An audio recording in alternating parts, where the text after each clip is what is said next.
সন্ধেবেলা চাঁদের আলো, তার সাথে শিরশিরে হাওয়া, এর মাঝে যদি মুরগি ভাজা আর একটু সস হয় তাহলে তো আরো ভালো হয়। তা আপনাকে ভাইয়াকে বলতে বলতে আজকে প্রায় 2-3 দিন ধরে আমার ছেলেটা বলতেছে একটু মুরগি ভাজা খাবে। ও আবার মুরগি ভাজা খেতে অনেক পছন্দ করে, আমার ছোট ছেলেও পছন্দ করে। আমাকে ভাইয়ের একটা স্বভাব কি, ওরে বলতে বলতে সহজ একটা কিছু করে না। তো পরে মানে আনবে তো আনবে, মানে একটু আমারে ইয়া করে হয়রানি করে তারপর আনবো। তো আজকে আনলো, আনার পরে তো আমি কিছু মুরগি কেটে নিলাম। কেটে নেওয়ার পরে মশলা ভালোভাবে মশলা মাখায় রেখে দিলাম, দিয়ে এরপর 10 মিনিট পরে তো আমি চুলার আগুন ধরাইয়া মুরগিটা চুলাই দিলাম, দিয়ে ভালোভাবে ভাজিয়ে নিতেছি। তো এবার আমি মুরগিগুলোরও ভালো উল্টায় নিতেছি।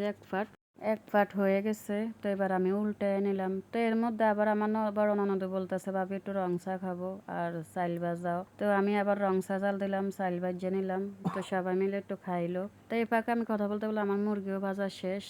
তো মুরগিগুলো আমি নামায় নিলাম। আর আরেকটা কথা কি, আমার মাথার উপরে একটা তাল গাছ আছে, তো ওটার দিকে আমার একটু মাঝে মাঝে ভয়ও লাগে। রাত্রে বাইরে আরো মুরগি বাজতেছি কি না কি, মানে আমার ননদও ভয় পাইতেছে, আমিও ভয় পাইতেছি। তো আবার একটু মনে মনে আবার হাসতে হচ্ছি, দুষ্টামিও করতেছি সবাই মিলে। তো যাই হোক, মন যেহেতু চাইছে এত কিছু ভাবলে তো হবে না। তো দেখেন আমার বাচ্চা ওর আব্বু কি মজা করে খাইতেছে। আসলে দিন শেষে যদি তাদের মুখে হাসি থাকে এটাই ভালো লাগে। তো যদি ভালো লাগে অবশ্যই লাইক কমেন্ট সাবস্ক্রাইব করে দেবেন। আসসালামু আলাইকুম।